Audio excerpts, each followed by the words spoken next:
Encantado se encuentren por acá en esta clase, disertación, hoy, 30 de mayo de 2023. Clases estas que imparto, mi nombre es Ángel Serpa Aponte y son clases, disertaciones vinculadas, es decir, destinadas fundamentalmente a mis alumnos de la especialización en Derechos Humanos de la Universidad Central de Venezuela, de su Facultad de Ciencias Jurídicas y Políticas. Facultad de Ciencias Jurídicas y Políticas, mi nombre es Ángel Serpa Aponte y esta asignatura se denomina Procedimiento Penal y Garantías del Acusado. Ojo, que no inventé la denominación de la asignatura, que no fui yo quien digamos que la cuadró dentro de un esquema de materias asignadas y aprobadas por el CNU, que es fundamentalmente lo que se ubica en esto, en estas especializaciones, y que por lo tanto tengo que ceñirme exclusivamente en esa relación entre procedimiento penal y garantías del acusado. Si se estuviera planteando una materia sobre la víctima, bueno, tendría que enfocarlo desde ese punto de vista, pero así es como está concebida. Por cierto, de nuevo repito, materia que se me pidió darla y que yo acepté, como lo he venido dando en los últimos 5 o 6 años dentro de esta especialización. Entonces, por cierto que todas estas clases vinculadas al derecho penal, al derecho procesal penal, al derecho penal constitucional, o esta específicamente vinculado al tema de los derechos humanos, la pueden encontrar en mi canal YouTube, Ángel Serpa Aponte, entonces donde pueden ingresar y si quieren suscribirse al mismo, porque no solamente está vinculado a esto, sino toda una variable vinculada al ámbito del derecho penal, del derecho procesal penal. Entonces, bueno, como clase introductoria, más allá de la presentación, como clase que les decía yo a mis alumnos en la reunión privada, esta que no se graba, bueno, ya él había comenzado abordando la pasada semana, pero por razones vinculadas a la caída de la energía en el momento cuando lo estaba impartiendo en este tiempo, en esta sincronía virtual con ustedes, resulta que bueno, voy a tener que repetir lo que fue informado en aquella oportunidad. O sea, uno cuando comienza cualquier explicación de algún tipo de asignatura jurídica, uno comienza a abordarlo desde el punto de vista de lo nominal. Y entonces esto se denomina procedimiento penal y garantías del acusado. O sea, hay una palabra que me hace ruido allí, es el concepto de garantías. Y entonces, para los que no son abogados, que son de otra disciplina y que son alumnos aquí dentro del posgrado, dentro de la especialidad en derechos humanos, uno tendría a explicarlo a partir, digamos, de la primera clase que asumiría un profesor en introducción al derecho. Esa asignatura de introducción al derecho que no solamente se aborda dentro de la asignatura, dentro del pensum de los estudios jurídicos de derecho, sino que se aborda en cualquier otra carrera. Yo creo que esa materia de introducción al derecho debe verse inclusive hasta en medicina, quizás la darán, o en estudios internacionales, en cualquier otra, en periodismo, comunicación social, porque siempre lo jurídico ha de estar vinculado a un conocimiento y al ejercicio de una profesión, es insoslayable. Es como estas cuestiones de la virtualidad, de la computación. Pareciera que más saben ahora de computación que los propios ingenieros de computación o ingenieros de sistemas. Pareciera que más saben de derecho los que no han estudiado derecho y que de alguna forma han tenido la necesidad o de comentar o de participar dentro del ámbito de cualquier tipo de relación jurídica.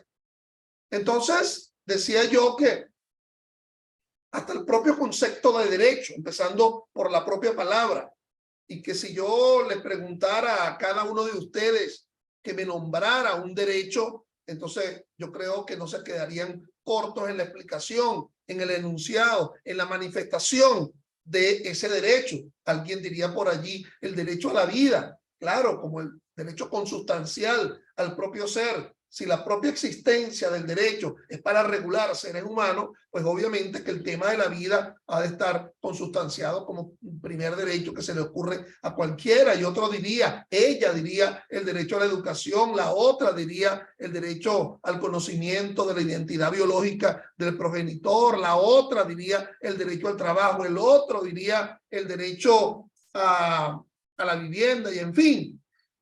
Pero también si uno hablara de ese concepto de derecho como disciplina científica, entonces donde hay leyes, no porque sea el derecho, sino que cuando se habla de la disciplina científica, de la ciencia, se habla de leyes inconmovibles, presentes, que van a ser siempre iguales, que va a tener el mismo resultado.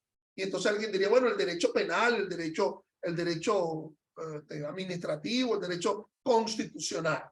Pero a mí lo que me interesa aquí es rescatar el derecho como asunción de goce, de disfrute.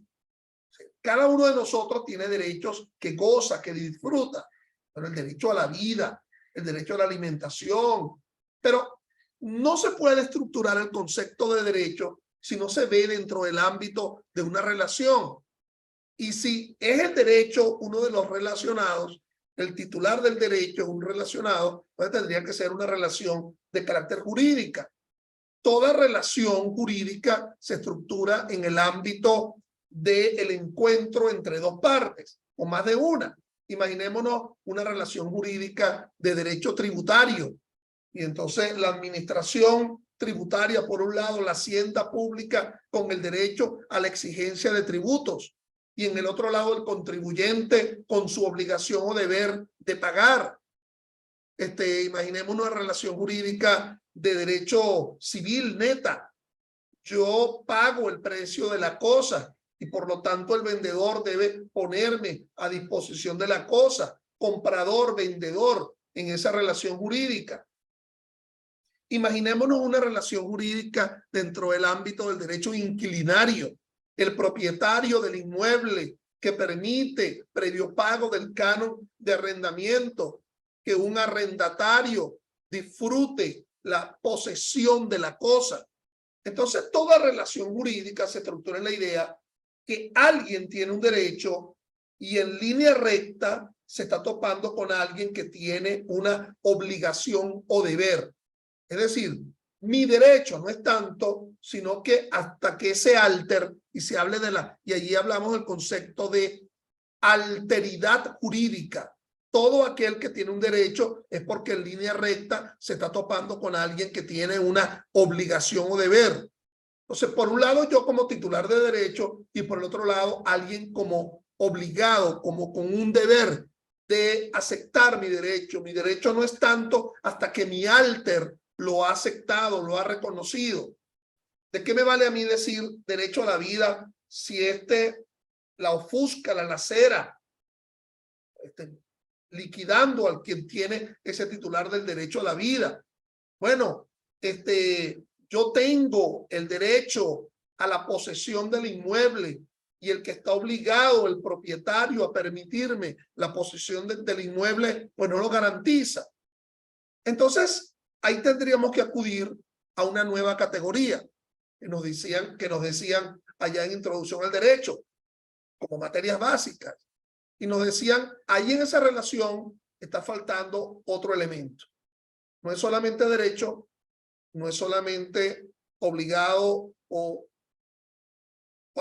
alguien que asume un deber, sino cuando que tiene el deber ofusca, lacera, afecta al titular del derecho, yo tengo que acudir al concepto de garantía. Y el concepto de garantía, nos dicen en Introducción al Derecho, nos dicen, ustedes acuden a cualquier manual de Introducción al Derecho, cualquier diccionario de términos jurídicos, y se habla de la garantía como el mecanismo que permite el restablecimiento de un derecho. Entonces, alguien tiene un derecho otro está obligado o asume el deber de respetar ese derecho, pero cuando ese obligado no lo hace, entonces yo acudo a la garantía como un mecanismo que permite el restablecimiento del derecho.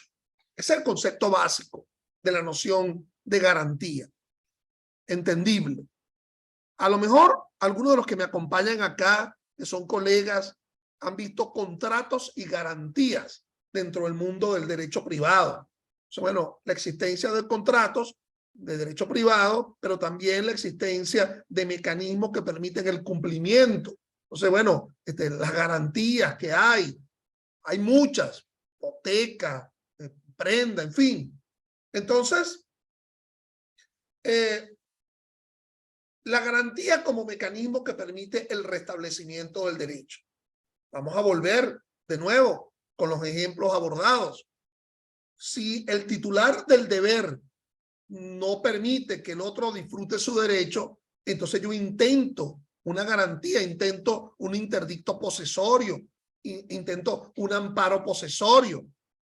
Si yo soy el titular del derecho a la tutela judicial efectiva, si yo exijo que el juez, quien está obligado a otorgarme tutela, y entonces se lanza el juez con una decisión que indica por todas las razones anteriormente descritas, se le otorga la razón al Ministerio Público y no se informa de dónde se llegó a esa motivación, bueno, se está afectando el concepto de tutela judicial efectiva. Y yo como justiciable, yo acudo a una garantía que sería un recurso. Yo acudo al recurso como mecanismo para permitir el cuestionamiento de esa ausencia de respeto del que tiene un deber con respecto a ese derecho. Y en los recursos se pretende el cuestionamiento del mal uso del derecho que ha asumido un tribunal a través de un fallo. Claro que esta explicación de que las garantías son mecanismos para restablecer derechos a veces no calza, ¿verdad? Cuando se afrenta a determinados tipos de derechos. Por ejemplo, la vida. Ese que tiene que respetar la vida, pues la afrenta, la lacera, mata al titular del derecho a la vida. Bueno, yo podré intentar todas las garantías habidas y por haber. Yo podré intentar una querella, yo podré intentar una denuncia, yo podré presentar acusación particular propia, pero de que el muerto se vaya a restablecer en su vida porque yo intenté una garantía, bueno, eso es imposible. Solo es película de ciencia ficción, aquella película, aquella novela de la era romántica, dirigida no escrita por esta gran escritora Mary Shelley allá en Inglaterra, en el Reino Unido.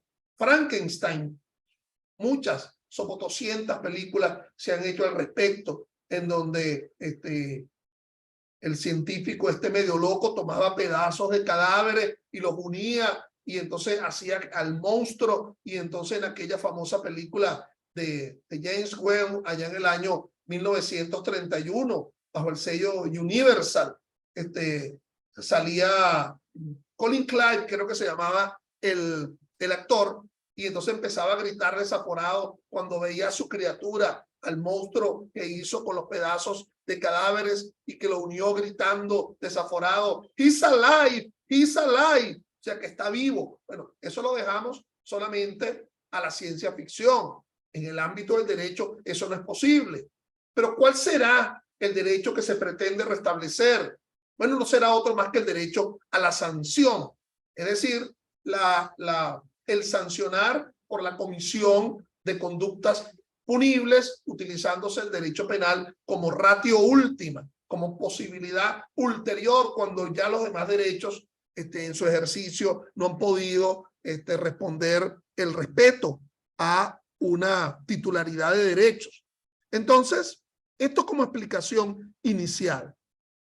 Cuando se habla de garantías, proceso penal o procedimiento penal y garantías del acusado, bueno, es porque estamos asumiendo el respeto o el estudio del mecanismo que permite el restablecimiento a veces de la propiedad que ha sido perdida por un delito, a veces del honor cuando alguien presenta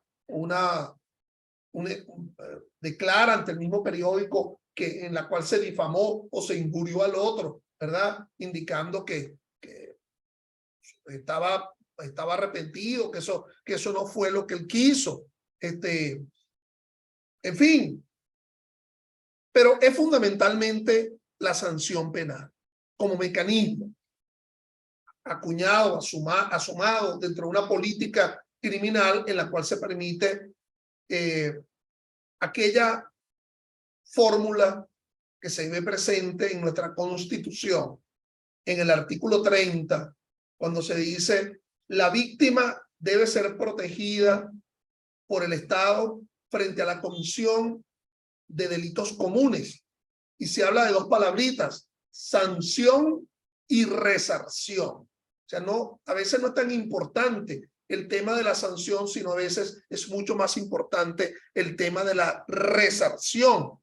Y uno nota que, ¿por qué esto se llama el derecho penal? ¿Por qué se llama derecho criminal o derecho penal? Si quien está siendo ofendido en la titularidad de su bien jurídico es la víctima. ¿Y por qué no se denomina derecho victimal, por ejemplo?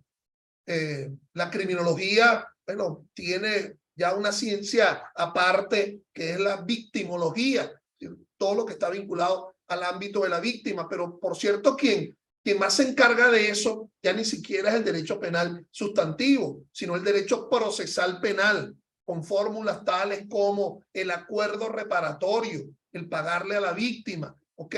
O la suspensión condicional del proceso, dentro de las cuales hay un régimen de prueba en donde se tiende a satisfacer a la víctima por la afrenta causada por la comisión de un delito común. Entonces, ciertamente cuando ustedes, sin ser mucho abogado y ver solamente la denominación de la asignatura, procedimiento penal y garantías del acusado, ya en ese primer componente de la frase, entonces ya subraya la idea de que no estaríamos hablando de un proceso civil regulado por el Código Civil o el Código de Procedimiento Civil, que no estaríamos vinculados a un procedimiento laboral para resolver pretensiones en el ámbito del contrato individual o el contrato colectivo de trabajo, regulado por la Ley Orgánica del Trabajo, el trabajador y las trabajadoras y la Ley Procesal del Trabajo, que no se trata de un ámbito del derecho administrativo, regulado por muchas leyes administrativas,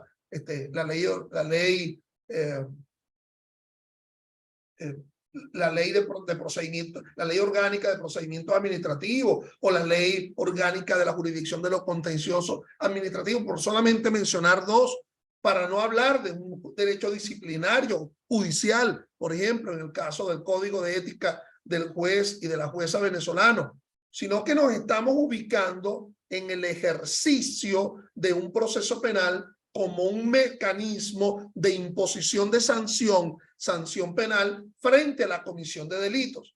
Y por lo cual habría que distinguir que hay un derecho penal sustantivo, que es el que describe, pues, tipos penales y sus consecuencias, que sería la pena, y que había un derecho penal adjetivo, que sería el estudio de los actos procesales que conforman el proceso.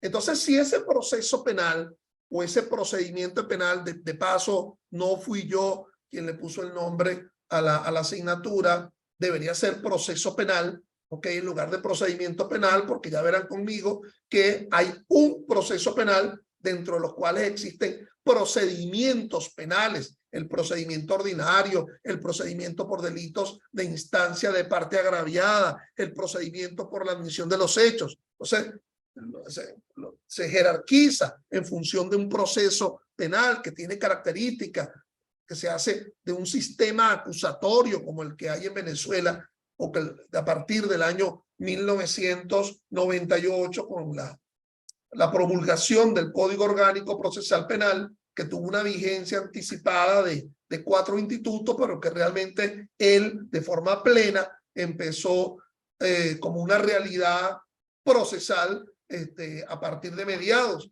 de 1999. Y entonces, en el otro extremo, garantías del acusado.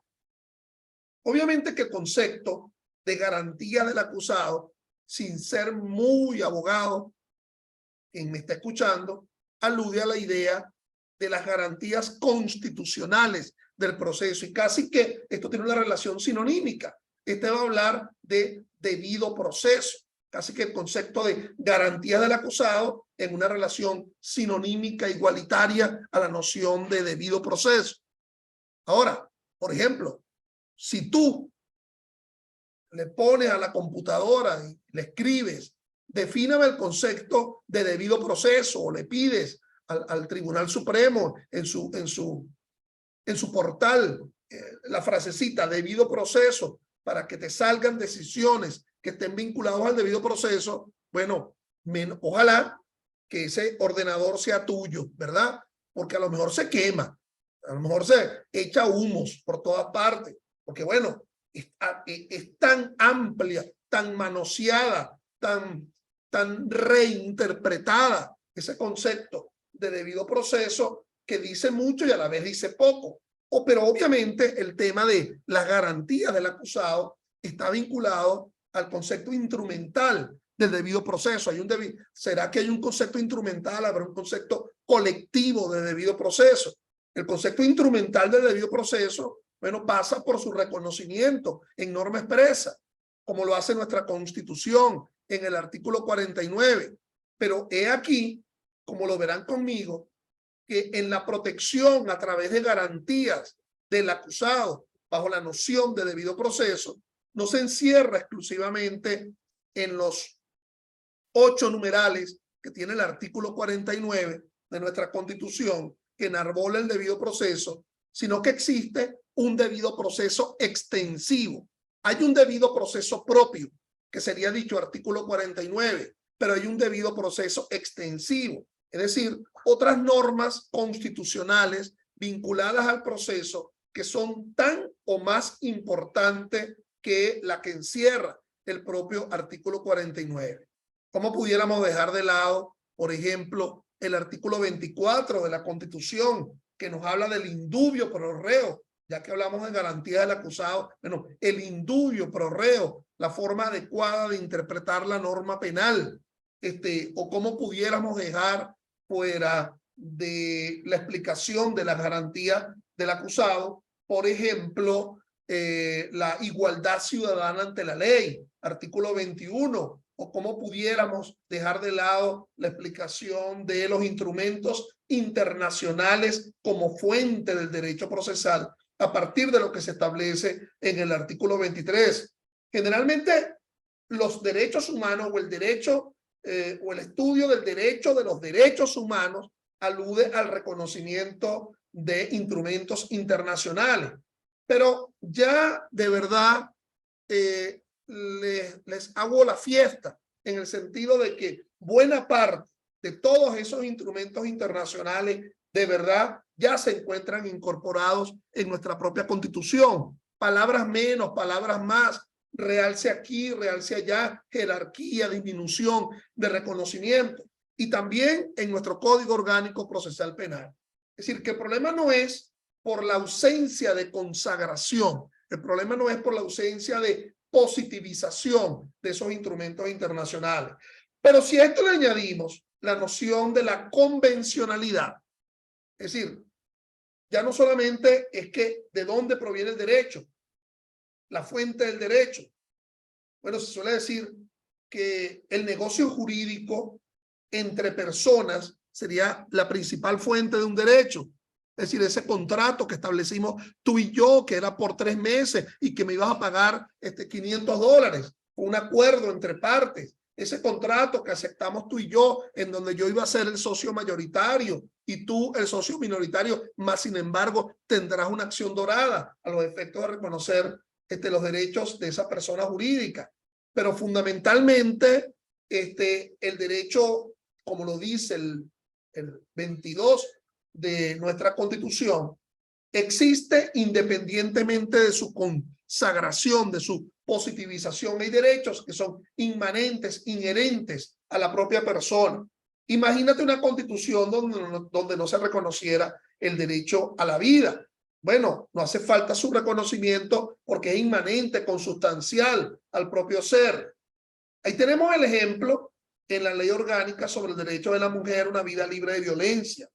Tú te cansarás de buscar en esa constitución dónde está un indubio pro femini o un indubio pro femina, como si lo está, por ejemplo, el interés superior del niño en el artículo 78, el indubio pro operario en el caso del trabajador, 89 y 90, o hasta el propio indubio pro reo, artículo 24. Pero entonces tú te cansarás de buscar ese indubio pro femina o ese indubio pro femini en el sentido de que la interpretación ha de ser una interpretación mucho más favorable a un género, y no lo vas a conseguir, pero no importa que no lo consigas, porque allí está el 22 de la Constitución afirmando que la no consagración, la no positivización de determinados derechos que son inherentes al propio ser, existen aun cuando no estén consagrados o positivizados. Claro, ahí tendríamos el otro lado de la balanza que muchos dirían, sí, pero en el caso del derecho penal, al igual que en muchos derechos, tenemos el principio de legalidad, el nullum crimen, nula pena, sine lege, sine lex certa, es decir, que surja de un texto legal, y además acudiendo a becaria o becaría, la frase no solamente termina nullum crimen, nulla pena, sine lege, sine lex certa, sino sine judicio, es decir, a través de actos procesales, y por eso procedimiento penal, a través de actos procesales que han de estar descritos en previa pauta de ley. Entonces, obviamente que esto es una relación, una mezcolanza en la cual hay que hacer un juego de contrabalances, ¿okay? Entre derechos que tienen más garantías, más reconocimiento, más jerarquía, quise decir que otros, y que de alguna forma se busca la garantía como mecanismo de restablecimiento. Mira, ya el Zoom me dio mi alerta de que lo que me estaba quedando eran 10 minutos. Recuerden lo que yo les dije en las clases iniciales, que esto se iba a hacer en 2 sesiones. Al culminar esta, ustedes se van a incorporar a la segunda parte de esta sesión de hoy con las mismas coordenadas con las cuales ingresaron a esta, y lo cual a mí me conviene mucho, porque recuerda que esto lo voy a ubicar, lo dejo ubicado, los quiero aquí y todavía me están faltando. Ustedes son 19 y apenas tengo 17. Debe ser 2 que desertaron al ver que no empezaba la clase de la semana pasada. No importa, yo voy a saber en mi correo quién ingresó y quién no. En todo caso, lo que quiero significarles es que cuando termine esta sesión, ustedes ingresan con la misma coordenada para continuar con la segunda parte de hoy, que esto culminaría a las 6:30, cuando ingresen a la segunda parte. Y esto lo dejo yo en mi canal YouTube, no tanto por ustedes, sino para aprovechar que los demás se beneficien también de lo que uno está aportando. A lo mejor los enredo mucho más, pero también en ayuda de ustedes, y no se acostumbren en que de forma diferida, y pueden volver a ver esto, estas disertaciones, los efectos, bueno, de la evaluación y a los efectos de lo que yo pretendo abordar acá. Esto no desdice que quizás a la finalización de la próxima sesión, es decir, la que va a comenzar ahorita, voy a conceder un margen al final de 7-10 minutos para que me hagan preguntas vinculadas a lo que yo acabo de exponer. A la finalización de la próxima, abro micrófono, y evidentemente esta parte de apertura de micrófono y de imagen no va a ser grabada, queda fuera de lo que se coloca en el YouTube, ya es algo entre los asistentes y mi persona.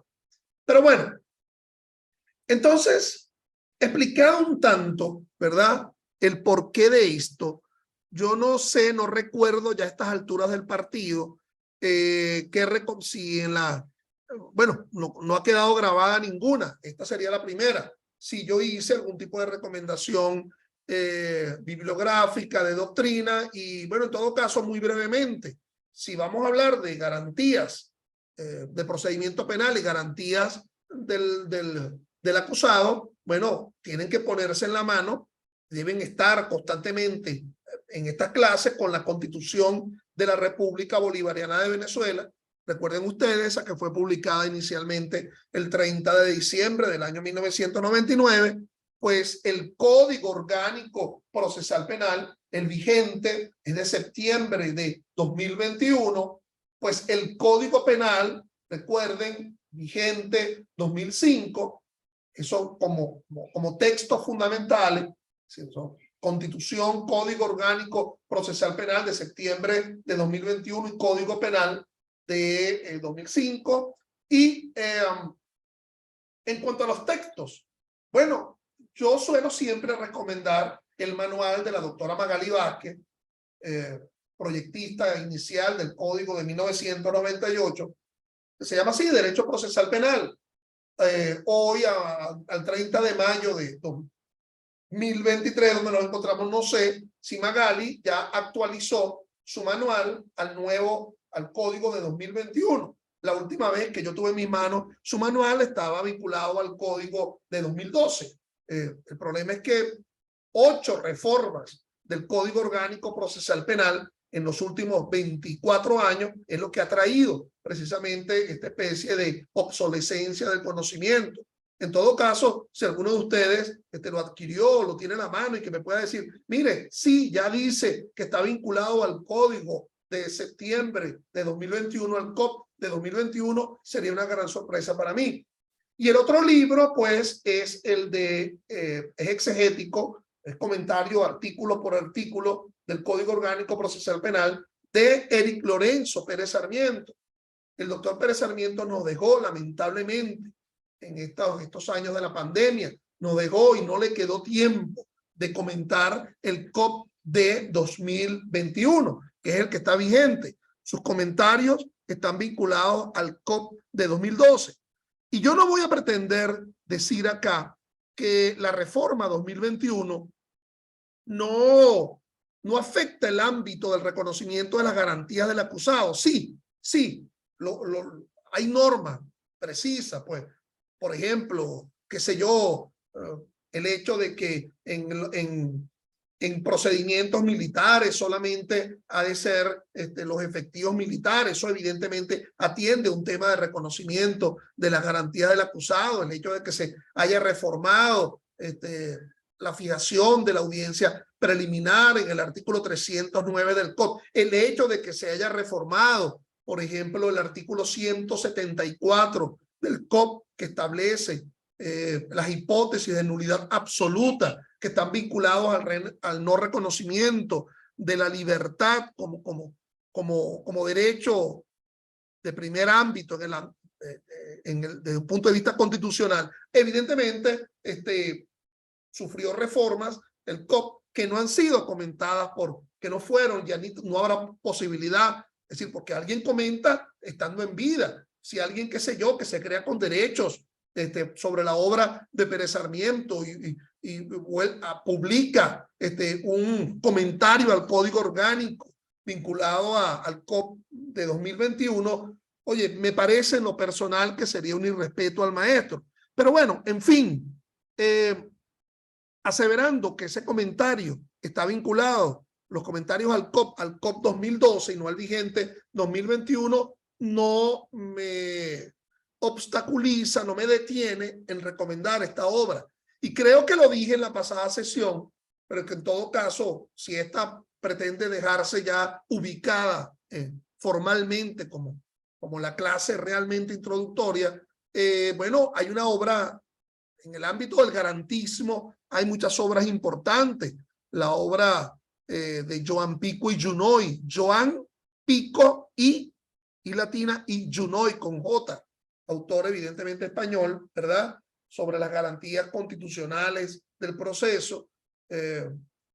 Pero ciertamente hay una que es definitoria frente al nombre de la materia, garantías del acusado, que es lo había dicho, de un autor argentino, Eduardo Hauchen, con J, Eduardo Hauchen, que se llama Garantías del imputado, Garantías del procesado, una obra excelente, que aunque esté vinculado a una realidad externa, al ámbito argentino, no deja de ser importante como texto reconocedor del tema de las garantías del acusado.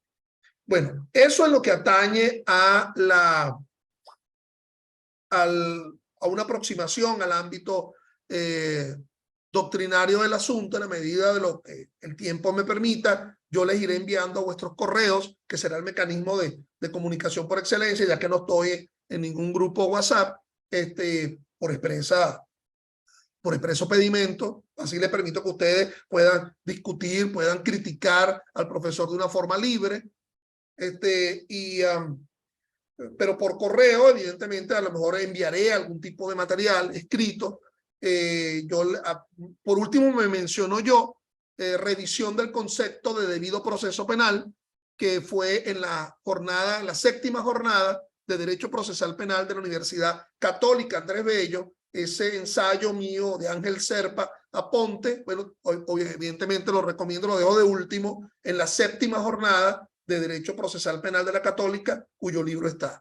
Entonces, esto está a punto de culminar. Entonces, incorpórense, por favor, para la segunda parte de esta sesión, donde abordaremos el tema histórico de cómo llegamos a una relación procedimental actual a partir de la historia. Incorpórense, por favor.